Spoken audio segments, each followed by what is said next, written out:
Chris Hedges spoke about his new book on the collapse of the American empire on MSNBC. I'm just as surprised as you are that they brought Chris Hedges on MSNBC to talk about this. So he makes some interesting points. Let's watch. A new book paints a dismal picture of America. It suggests President Trump is the symptom of what's wrong and not the disease. It's called America, the Farewell Tour. Joining me now, author Chris Hedges, Pulitzer Prize-winning journalist and also host of On Contact, a show on Russian TV and network funded by the Russian government. Chris, thanks for your time. Let's start with this. Your provocative claims here, including that the country is facing the inevitable collapse of the American empire. So how do you back that up, and what do you mean by that? Well, first of all, we've extended ourselves militarily 17 years now of warfare into conflicts that are futile, that we're not going to win, exhausting trillions of dollars while the country is being hollowed out from the inside, not only in terms of deindustrialization, but austerity and the orchestration of the largest wealth inequality in American history. And you can't maintain a democracy in an oligarchic system, and that goes all the way back to philosophers such as Aristotle. And the book focuses on the kinds of pathologies that are exhibited by a society in deep decay, the opioid crisis, gambling, sexual sadism, suicide, which are plaguing larger and larger segments of the country and I think have political consequences. This kind of stagnation, as you pointed out, creates figures like Trump. And I covered the war in the former Yugoslavia. I was the Balkan bureau chief for the New York Times, and I watched the economic collapse of Yugoslavia vomit up figures like Radovan Karadzic and Slobodan Milosevic. So we have to address this social inequality, this dislocation, this alienation, what Durkheim, the sociologist, calls this anomie, or our problems are not going to go away, even with the impeachment of Trump. We'll talk about that a little bit more when it comes to the political ramifications and it too, Chris, because at a larger scope, yes, this is what you're touching on in your book. But here, in this where we're talking about, the John McCain funeral, the words coming out of it, President Trump in here too, racism that's happening in Florida when it comes to the governor's race there, and that tone. In this day and age, basically when it comes to the past week, talk about the political ramifications of it in that sense. Well, you saw with the McCain funeral really at its core an appeal for civility, for a return to a political discourse grounded in mutual respect. And of course, this is what's happened. This is what demagogues. This is how demagogues speak. They speak in vulgarities, the way Trump does. They belittle others, and particularly the vulnerable, the weak. They are consumed by this kind of narcissism. Everything in the world is seen through the lens of what's either good for them or what isn't good for them, who is loyal to them and who isn't.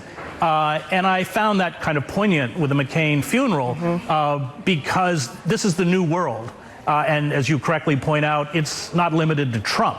There are all sorts of Trump mini-me's in Florida and everywhere else who have descended into this kind of gutter talk and appeals to racism and Islamophobia and homophobia.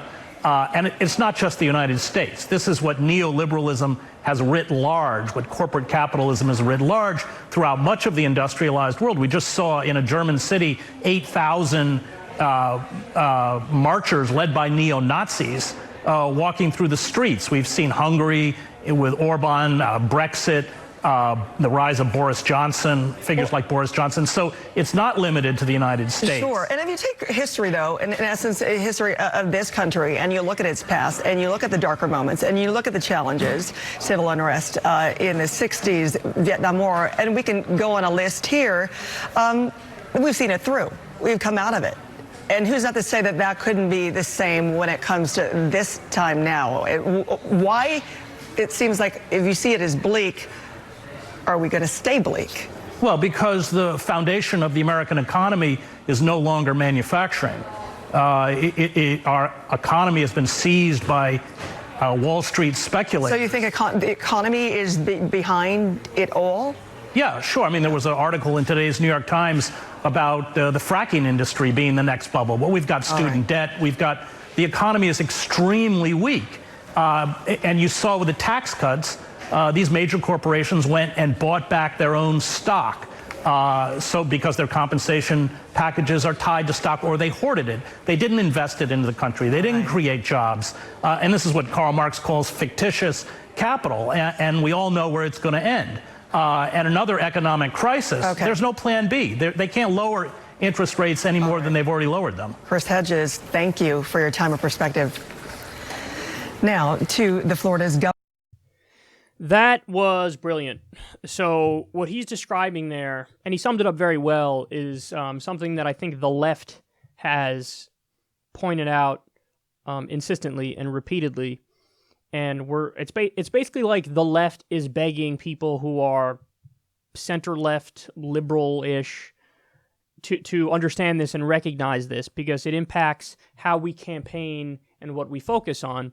But the idea is, yes, Trump is a menace. Nobody who's reasonable at this point doesn't recognize that. We all get that he's a menace.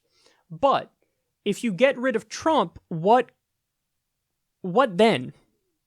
And the point that the left has made is, once you get rid of Trump, you're still left with the conditions that gave us Trump in the first place. So what you need to do is address those fundamental underlying root problems so that we don't get another Trump. Because what happened was people were given a choice. And the choice was between basically the establishment, the status quo, that was Hillary Clinton, and a fake right-wing populist. And people tend to pick right-wing populists. By the way, virtually all of them turn out to be fake right-wing populists. They're not actual populists, is my point. But people would rather pick right-wing populists than people who are establishment Democrats. So when people who are on the left are just focusing 100% on Trump, that kind of misses the point, because if you get rid of Trump and then it's replaced with another Hillary Clinton-like figure, another Obama-like figure, well, then it's still the case that none of the problems are getting addressed that led to the rise of Trump, which means you're setting it up that you get another version of Trump, or perhaps an even worse version of Trump down the road. And I think that that's what Chris Hedges is pointing at there. He's saying our economy is so weak and, corporatism has run amok. So you have, for example, half of workers in this country making $30,000 a year or less, over 70% of Americans living paycheck to paycheck, nearly 30 million Americans without health insurance, medical bills being a top cause of bankruptcy, all while our infrastructure gets a grade of D+. We're waging $7 trillion wars in Iraq, and we're overextended, and there's all these problems. And he's saying you need to address those underlying problems. And I think he's spot on in that respect. I think that it's obviously true you have to get rid of Trump because Trump is a menace. But you also have to make sure you clean the Democratic Party of the insane neoliberal corporatist warmongers, and then we're put in a position where you can get real populists in control, and you could bring the U.S. back to manufacturing. You can do a New Deal and a giant infrastructure project, and there's all this stuff in front of us that we can do, but it requires a radical realignment of priorities. And you can't just play this stupid political game of Democrats rail against Republicans, Republicans rail against Democrats, and it's just mindless, vacuous, vapid, and the status quo keeps chugging along. Now, I will say that there are 2 points there where I disagree with him. He says, well, there's all the symptoms of imperial decline, and 2 of his pieces of evidence for imperial decline, it's gambling and sexual sadism. To which I say, hey, dude, chill with, shunning gambling and sexual sadism. And this is something I've seen from Chris Hedges quite a bit, and I've actually seen it from Chomsky as well. They have a weird alignment with actually fundamentalists on one issue, and that issue is sex. They don't think that prostitution should be legal, taxed, and regulated. Their argument is an industry like prostitution would only exist if economic situations are terrible enough that basically force people into prostitution. That's what they say. I don't think that's anywhere near true. I think having a sex drive is part of being a human. There's a small percentage of people that are asexual, but the overwhelming majority of people have a sex drive. So even if you have perfect economic conditions, I think some people would be sexual beings and would want to perhaps partake in, a job like that. And I don't think there's any shame in that. I don't look down on somebody who would choose to do that. Whereas I think Noam Chomsky and Chris Hedges kind of do. They think that, that's bad. Like, that kind of industry is inherently bad. It can be bad if you don't have the proper regulations and if it's pushed underground and if it's shamed in society, but it doesn't have to be bad. And for gambling, again, I don't get that's a sign of imperial decline. People have always gambled throughout history, in times good and times bad. So perhaps that's another thing in human nature. People just, some people like gambling. I don't see a problem with that. He seems to see a problem with that. And then the final point of disagreement is, he said it was poignant that at the McCain funeral that there seemed to be a begging for a political discourse that's grounded in mutual respect. Here's why I don't agree with that. Because it's fake. So when you had the George Bushes and the Barack Obamas, sure, we had a discourse that was grounded more in respect, and they're not as rough around the edges as Donald Trump is. But it was fake, because the things that they were doing were horrendous. So they put a happy face on the terrible things they did. So, George W. Bush can smile and give flowery speeches all the time. I remember him giving speeches about how all of Islam is not the enemy. It's just radical Islam and fundamentalist Muslims. They're the problem, but most Muslims are not a problem. That's a good speech. I'm happy he gave it, but you can't say that while you're offensively invading multiple countries, permanently occupying those countries, killing minimum 200,000 civilians. So the begging for a political discourse grounded in mutual respect, I can only respect if the policies are also reflective of that mindset. So if the policies are grounded in mutual respect and not hideous, fine. Then I'm cool with the mutual respect and everybody's nice to each other, of course. But that's not the case. They're doing mutual respect and they're acting very civil as their policies are not civil at all, are barbaric, if anything. So it's not poignant. It's fake.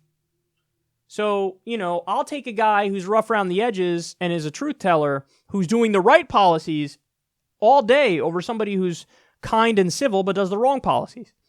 So I don't think that was poignant. I think it's part and parcel, again, of what gave us Trump, is that when the establishment was being mild-mannered all this time but continuing to fuck people over, that's probably one of the reasons why people said, I'll go with the guy who seems to be insane and rough around the edges. So I think he needs to keep that in mind. But either way, overall, really good interview, and I'm sure that book is great.